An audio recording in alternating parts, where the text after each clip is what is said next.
الحمد لله الذي هدانا للإيمان والإسلام وفضل الجمعة على سائر الأيام، كما جاء في الأخبار أن الجمعة سيد الأيام. أشهد أن لا إله إلا الله وحده لا شريك له شهادة موصلة إلى دار السلام، وأشهد أن محمدا عبده ورسوله سيد الأنام، صلى الله تعالى عليه وعلى آله وأصحابه البررة الكرام، خصوصا منهم على أبي بكر الصديق وعمر الفاروق وعثمان ذي النورين وعلي المرتضى الأئمة رضوان الله تعالى عليهم أجمعين. أما بعد، أيها الناس، أوصيكم بتقوى الله عز وجل ونفسي أولا بتقوى الله. قال الله سبحانه وتعالى في كتابه الكريم: أعوذ بالله من الشيطان الرجيم، بسم الله الرحمن الرحيم. لن ينال الله لحومها ولا دماؤها ولكن يناله التقوى منكم، كذلك سخرها لكم لتكبروا الله على ما هداكم وبشر المحسنين. صدق الله العظيم. Amma ba'd, barcha alamlarni, kishilarni ham jinlarni, barcha jonli ham jonsiz maxluqlarni, ko'klarni ham yerlarni yo'qdan-bor qilib, tarbiyalab, ne'matlantirib, rizqlantirib turishi Robbimiz Allohga barcha maqtov ulug'lovlarimiz, shukr, rahmatlarimiz erishib tursa edi. Va hamda ushbu dunyoda yashab, o'zining ko'rkam yashash o'rnagida islom dinini ko'rsatib, yaratib qoldirgan suyukli payg'ambarimiz, payg'ambarlarning oxirgisi Muhammad Mustafa sallallohu alayhi va sallamga ko'ngil turlarimizdan chiqqan savol shariflarimiz erishib tursa edi. Va hamda ushbu juma kunini ulug'lab, Alloh taolaning dinini zo'rlayman deb, Alloh taolaning amriga bo'ysunayman deb shu muborak yurtda, Alloh yurti masjidlarga yig'ilishgan mu'min musulmon qardoshlarim, Alloh subhanahu va taolo har barchalarimizning ushbu dunyoda bandashilik bilan bilib ham bilmish qilgan zo'r ham kichik gunoh xatolarimizni, yolg'ishliklarimizni, kamchiliklarimizni o'zining keng mag'firati bilan yorliqasa g'afur qilsa edi. Amin. Endi sizning bilan bizning uchun, musulmon kishilari uchun, musulmon xalqi uchun, musulmon jamiyati uchun zo'r bayram yaqinlashar. Bu da bo'lsa Qurbon bayrami. Shunga ko'ra shu va'zimizda da qisqachagina shuning turida, Qurbon turida akanlar siylasha boshladik inshaalloh taala. Endi o'tgan jumada da siylasha boshlangan edi, bugun da shuni davom ettiramiz. Chunki biz endi shu zo'r bayramga o'zimizni azizlab turib kerak. Ruhiy yoqdan azizlab turib kerak. Chunki aning hikmati Akşa jibardim da şunun bilan vassalam tugul, albatta bu endi zo'r ibodat. Aning hikmatlarini anglashga kerak, aning hikmatlarini tushunishga kerak, aning darslar olishga kerak. Shunga ko'ra shu niyat bilan endi akrimina shuning turida yashab qoldik. Qurbon degan so'z u bizning endi anglata qaruba. G'arb tilida qaruba so'zidan olingan, tomonidan olingan yaqinayu. Ya'ni shu qurbon qilib biz endi Alloh taolaga yaqinayamiz. Qurbon degan so'z albatta u bizning endi dinimizda, shariatimizda shariat hukmi bo'yicha o'rnashtirilgan Qurbon shalu bayrami kuni bor. Ya'ni bunday albatta sariq bilan bog'liq, sariq mol, sigir, deya boshqasi shunday biz bilan turgan shunday mollar bilan bo'lgan Qurbon bayrami. Hamida umuman olganda, agarda umuman shu Qurbon so'zini olsak, kishi albatta Qurbonni sariqna ayta olmaydi, kishi o'zining vaqtini qurbon etirgan mumkin, kishi o'zining dardini, kushin, g'iylamin, ham boshqa oqshasin, boylig'in, shu butun narsani qurbon etarga bo'ladi. Ham shu qurbon etu orqali biz endi albatta nima maqsad qo'ysak, shu maqsadga erishamiz. Agarda biz narsadir qurbon etgan vaqtda, hatto kishiga yordam etgan vaqtda, vaqtini sarf etgan vaqtda, agarda shu kishi mendan rizo bo'lsin deb aytsak, u kishi sen maqsadingga erishasan. Sening kishi balki inshaalloh rizo bo'lar. Chunki u seni ko'ra, sening bo'lishdan vaqtini sarf etgan, oqshomni bergan boshqasi, u balki sendan rizo bo'lar. Lekin sendan Alloh taolo rizo bo'lmaydi. Chunki sening niyating shu kishi rizoligi edi. Shunga ko'ra har bir amalimizda biz endi bilamiz, innamal a'malu binniyat. Ya'ni durustlikda bizning butun amallarimiz Alloh taolaning rizoligi uchun boshqarilirga tegish. Hamda shu vaqtda g'ana bizning shalg'on qurbonlarimiz da o'zining maqsadiga erishadi. Ya'ni Alloh taolo rizoligi uchun shalsak, inshaalloh taolo bizdan Alloh subhanahu va taolo rozi bo'ladi. Шуңа күрә менә бер аятны безнең белә торган, еш очрый торган, вәгазьләрдә еш ишетә торган аятны да искә аласым килә. Әл-Хадж сүрәсенең 37-нче аятында Аллаһ Тәгалә әйтә: Бисмиллаһир-рахманир-рахим. لن ينال الله لحومها ولا دماؤها ولكن يناله التقوى منكم كذلك سخرها لكم لتكبروا الله على ما هداكم وبشر المحسنين. صدق الله العظيم. يعني dürüstlükte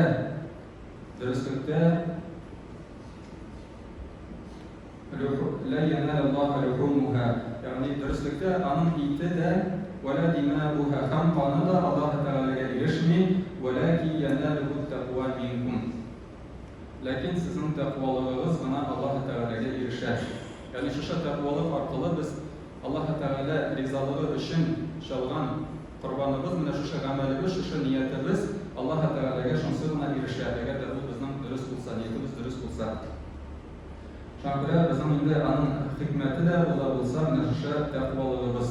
Yani Allah Teala biz yapıştı, semi'na ve ata'na diye bizde, yani Allah Teala'nın emrini işittik, hem biz ona boysundık diye bizde şu kurbanına, hem de başka ibadetlerimizin de şu ravuşla elbette ötüyoruz. Mene bu indi bizden hikmetlerinin birisi, kurban şalının hikmeti birisi, hikmetlerinin birisi ola olsa Allah Teala'ya takvalığımızı arttırır. Hem indi tağın bir hikmet ola olsa elbette Allah Teala'ya tevekkellu. Bütün amellerimizni, bütün sınav kelgan vaqtda şu halatimizni Allah Teala'ga şun ko'ngildan, ixlos ko'ngildan tevekkellu degan so'z, ya'ni ana shun ko'ngildan topshiruv. Allohga topshiriq deb aytamiz, bitta shu so'z endi Allah Teala'ga tevekkellu. Biz endi shu hikmatni ko'ramiz İbrahim alayhissalomning tarixidan. Her birimizga ma'lum bo'lgancha Allah subhanahu wa ta'ala İbrahim alayhissalomga u betida payg'ambar bo'ladi. Allah Teala İbrahim alayhissalomga o'zining o'g'li İsmail alayhissalomni qurban etib shaluvi turunda tushunda bildirdi. Qurban etib shalirga kerakligi turunda tushunda bildirdi. Hamida şu tushdan so'ng bilib ko'ramiz İbrahim Aleyhisselam'ın reaksiyasını. O indi şun ko'ngildan Allah Teala'ga tavakkallab, şu zor sınavni, ağır sınavni sınav başında berishmisha Allah Teala'ga tavakkallab shuni o'targa deb qaror qildi. Hamida o'zining shu qarori turunda o'g'li İsmail Aleyhisselam'ga aytgandan so'ng İsmail Aleyhisselam'ning da javobi belgilar. Biz uni bilamiz. Ya'ni ya ay atiyam. Sena nidi Allah Teala nidi emir bergan bo'lsa, shuni uribmisha o'ta, boshlanmisha o'ta deb shunday javobi bo'ldi. Ya'ni shun ko'ngildan Allah Teala'ga tavakkalladilar. Ya'ni mana shu qurbonning tag'in bir hikmati bu endi bizning shun ko'ngildan Allah Teala'ga tavakkallov. Ya'ni nasatunda siz bora har birimiz nimadir sinovlar o'tamiz. Mana İbrahim Aleyhisselam'ga, İsmail Aleyhisselam'ga shunday zo'r sinov keldi. Allah Teala ularni tekshirib qaradi. Ya'ni bizga dars berdi, ularning tarixi aşağı bizga dars berdi. Mana siz nishik etib, og'irliklar kelgan vaqtda shon ko'ngildan Allah Teala'ga tavakkal qila olsangiz, İbrahim Aleyhisselam'ga o'g'li İsmail o'rnina qurbon etib shalirga deb Allah Teala sariq qo'y bo'lak etib bergan kibik, nasib etgan kibik, bizga da Allah subhanahu wa ta'ala turli og'irliklardan yengillik bilan shig'ib, xayrli shishirishlardan, xayrli natijalarni erishirgan nasiblardan aylar inshaalloh ta'ala. Ya'ni shon ko'ngildan Allah Teala'ga tavakkallov.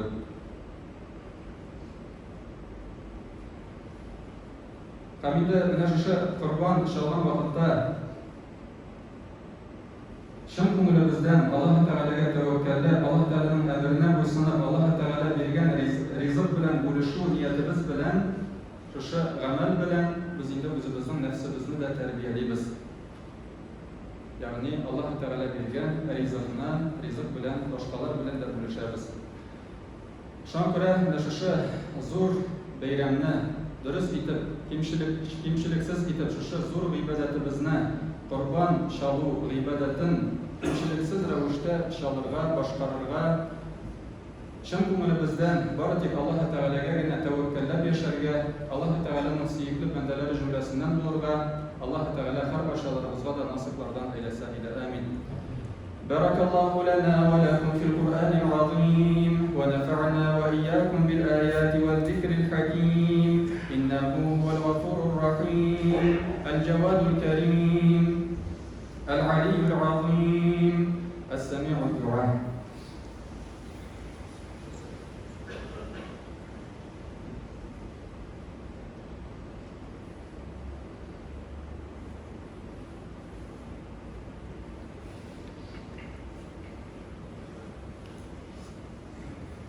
إن الحمد لله نحمده ونستعينه ونستغفره ونتوكل عليه ونعوذ بالله من شرور أنفسنا ومن سيئات أعمالنا من يهديه الله فلا مضل له ومن يضلله فلا هادي له ونشهد أن لا إله إلا الله وحده لا شريك له ونشهد أن محمدا عبده ورسوله إن الله وملائكته يصلون على النبي يا أيها الذين آمنوا صلوا عليه وسلموا تسليما. اللهم صل على سيدنا محمد وعلى آل محمد كما صليت على إبراهيم وعلى آل إبراهيم إنك حميد مجيد. اللهم بارك على محمد وعلى آل محمد كما باركت على إبراهيم وعلى آل إبراهيم إنك حميد مجيد. Endi tag'in bir qat har biringizning e'tiborini aytib ketasim keladi. Bizning endi inshaalloh va taala bayramning tartibini anlatib ketam. Tag'in bir qat saat 5'te bizim endi shu g'ayit va g'azab bo'lashaq. Alloh bilsa, masjidlarimiz inshaalloh shahar masjidlarida ham endi 5'te 30'da 5:30 minut ketgach g'ayit namozi bo'lashaq inshaalloh. Shu g'ayit namozini g'ayit va g'azini so'ngga qolmishi masjidlarga kelib g'ayit va g'azini tinglab g'ayit namozida qatnashib qaytib ketib Alloh bilsa, shundan so'ng endi qurbonlarimizni inshaalloh boshlaymiz. G'ayit namozına qadar çalıngan qurban qabul bo'lmaydi. G'odigina it ravishidan hisoblanadi. Shunga ko'ra mana shu rahim etigiz g'ayit namozlarida masjidlarimiz to'lib tursin. Alloh taolo har bir ishalarimizdan rozi bo'lsin. Shu bayramga kelarga nasiblardan aylasin, mumkinchiliklarini nasib etsin. Amin. اللهم اغفر لنا ولوالدينا والمؤمنين والمؤمنات والمسلمين والمسلمات الأحياء منهم والأموات. اللهم انصر من نصر الدين. اللهم انصر من نصر الدين. اللهم انصر من نصر الدين واخذل من خذل الدين. عباد الله، إن الله يأمر بالعدل والإحسان وإيتاء ذي القربى وينهى عن الفحشاء والمنكر والبغي يعظكم لعلكم تذكرون. اذكروا الله يذكركم واشكروه يزد لكم واستغفروه يغفر لكم ولذكر الله أكبر لو كنتم تعلمون.